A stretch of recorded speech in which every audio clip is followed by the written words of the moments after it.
ہدایت پر عمل کرنے کا وعدہ کیا اور پہاڑ پر جانے کی تیاریاں کرنے لگے۔ لندھور کا گرز۔ تیسرے دن امیر حمزہ صبح صبح اٹھے، فوج کے چند سرداروں اور امرو یار کو ساتھ لیا اور پہاڑ کی طرف روانہ ہوئے۔ انہوں نے ایک وسیع میدان کو پار کیا تو سامنے دریا نظر آیا۔ پہاڑ اس دریا کے شمال میں تھا اور دھوپ میں اس کی برفانی چوٹی چمکتی دکھائی دے رہی تھی۔ دریا کے کنارے انہوں نے ایک عظیم الشان عمارت دیکھی۔ یہ عمارت سرخ پتھروں کی بنی ہوئی تھی اور اس کی دیواروں پر بے شمار ہیبت ناک تصویریں بنی ہوئی تھیں۔ یہ تصویریں بھوتوں کی تھیں۔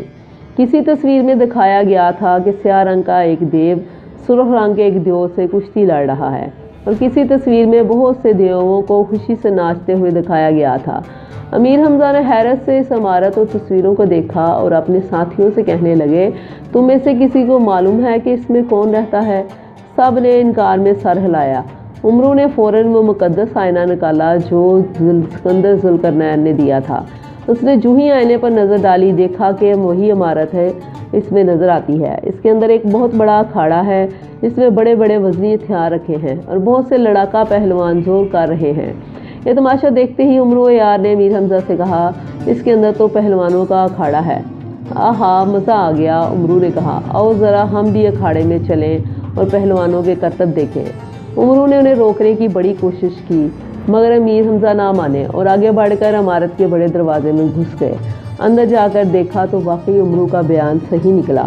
اکھاڑے کے کناروں پر کئی من وزنی گرز، بلم، نیزے، برچھے، ڈھالیں، تلواریں اور مبدر پڑے تھے، اور بہت سے پہلوان جو قد میں دیوؤں سے کم نہ تھے ایک دوسرے کو داؤ پیچ سکھا رہے تھے۔ انہوں نے امیر حمزہ کو آتے دیکھا تو حیرت سے کہنے لگے کہ یہ شخص کون ہے جو اس طرح بغیر اجازت گھس آیا ہے؟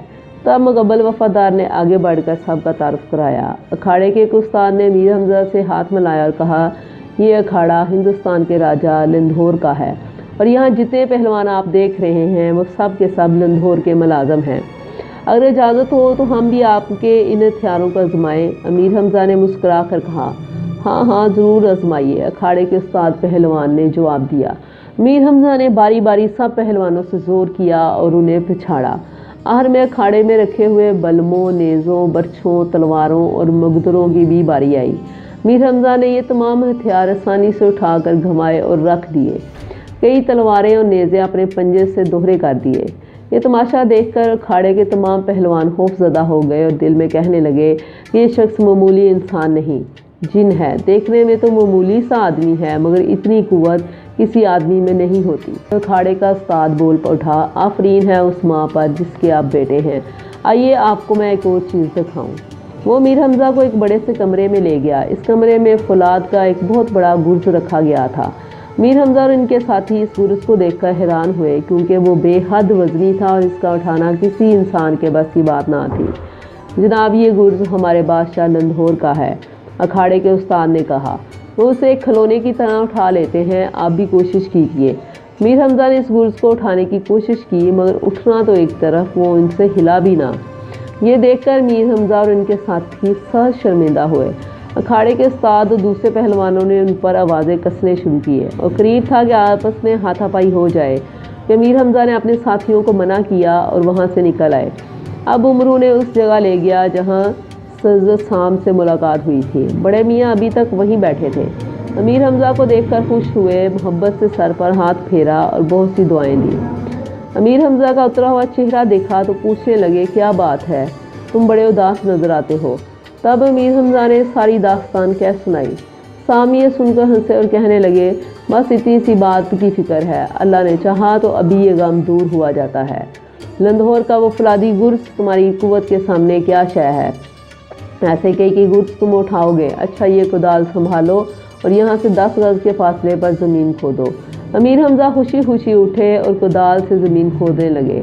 خاصی گہرائی میں سے یاقوت کا ایک دانہ برآمد ہوا جس کا رنگ کبوتر کے خون کی طرح سرخ تھا اور وہ انگارے کی مانند دہک رہا تھا۔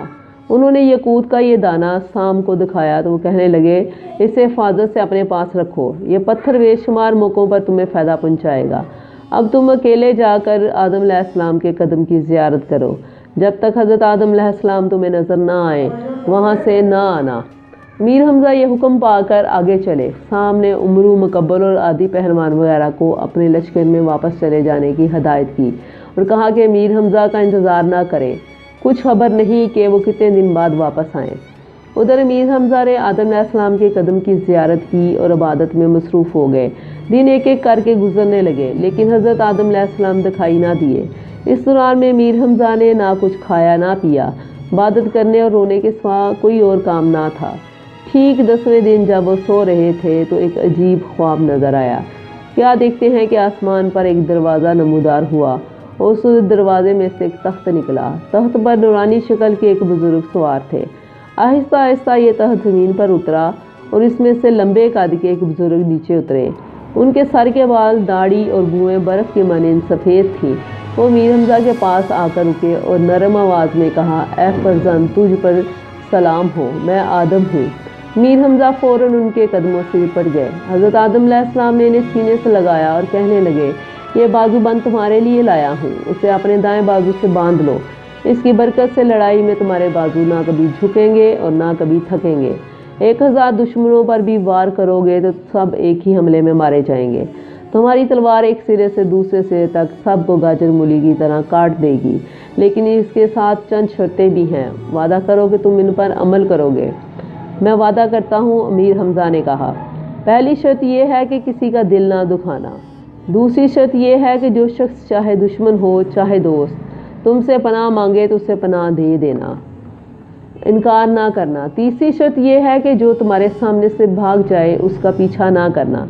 चौथी शर्त यह है कि अपने लश्कर के आगे ढोल ताशे हरगिज़ ना बजवाना। पांचवी शर्त यह है कि अपने दुश्मन पर कभी पहले वार ना करना, पहला वार उसे करने देना।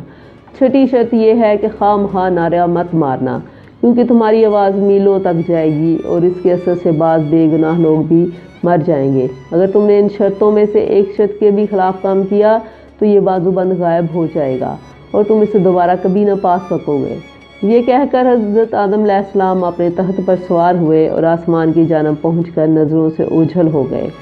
चंद लम्हे बाद मीर हमज़ा की आंख खुली, देखा कि वही बाजूबंद उनके सरहाने दरा है। उसी वक़्त उठाकर अपने दाएं बाजू पर बांध लिया। खुशी खुशी वहाँ से चलकर शाम के पास पहुँचे। वो उनका इंतज़ार कर रहे थे।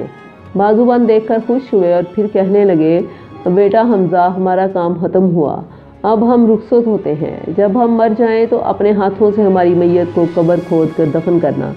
ये कहते ही उनका जिस्म बेजान हो गया। मीर हमज़ा ने फ़ौरन कब्र खोदी और शाम की लाश को दफन करने के बाद लश्कर की तरफ चल पड़े। रास्ते में फिर वही अखाड़ा दिखाई दिया। बेधड़क अंदर घुस गए। लंधौर के मलाज़िम पहलवानों ने इन्हें आते देखा तो कहकहे लगाने और मजाक उड़ाने लगे, लेकिन अमीर हमज़ा ने किसी की तरफ तवज्जो ना की। सीधे उस कमरे में गए जिसमें लंधौर का गुर्ज रखा था। उन्होंने जाते ही दाएं हाथ से एक तिनके की मानिंद उठाकर कंधे पर रख लिया और बाहर आ गए। फिर उन्होंने उसे हवा में उछाल कर दोबारा पकड़ लिया। लंधौर के पहलवानों के मुंह हैरत से खुले के खुले रह गए। आखिर में मीर हमज़ा ने इस गुर्ज को दोनों हाथों में दबाकर इस जोर से भेंचा कि वो मोम की तरह पिघलकर दोहरा हो गया। उसे मुड़े तुड़े गुर्ज को उन्होंने वहीं फेंका और हंसते खेलते हुए चल दिए। अपने लश्कर में पहुंचे तो सब ने खुशियाँ मनाई और कई दिन तक जश्न रहा। इस वाक़े की खबर मुखबरों ने लंधौर को पहुंचाई और बताया कि गैर मुल्की शख्स अखाड़े में आया और अपनी ताकत का तमाशा दिखाकर चला गया। उस शख्स ने ना सिर्फ अखाड़े में रखे हुए तमाम हथियारों को बेकार किया, बल्कि राजा का खास गुर्ज भी तोड़ दिया। लंधौर ये किस्सा सुनकर सख्त हैरान हुआ। कहने लगा, यकीन नहीं आता कि ऐसा हो सकता है। दुनिया में मेरे अलावा और कौन ऐसा है जो मेरे गुर्ज को उठाए और इसे तोड़ दे। वो उसी वक्त महल से निकलकर अखाड़े में पहुंचा और अपने गुर्ज की हालत देखी तो हैरत से उंगलियां दांतों में दाब ली। दिल में सोचा, ये काम किसी इंसान का हरगिज़ नहीं हो सकता, और अगर वो कोई इंसान ही है तो इस पर ज़रूर बरकतों और रहमतों का साया है। मेरा मुकाबला उससे ठीक नहीं होगा। ये सोचकर उसने साथियों से कहा कि आइंदा वो शख्स इस अखाड़े में आए तो उसे बड़े अदब से मेरे पास ले आना। खबरदार उसे कोई रंज ना पहुंचाना, वरना मुझसे बुरा कोई ना होगा। इधर उमर यार के दिल में खुद बुध हुई। अमीर हमज़ा से कहने लगा, ज़रा मालूम तो करना चाहिए कि अपने गुर्ज की हालत देखकर लंधौर पर क्या गुजरी। इजाज़त हो तो मैं उसके दरबार में जाऊं और देखूं। हाँ, ज़रूर जाओ, मगर कोई ऐसी हरकत ना करना जो शान के ख़िलाफ़ हो, मीर हमज़ा ने कहा। आप फिक्र न करें, उमरो यार ने मुस्कुराते हुए जवाब दिया। लंधोर भी क्या याद करेगा कि किससे पाला पड़ा।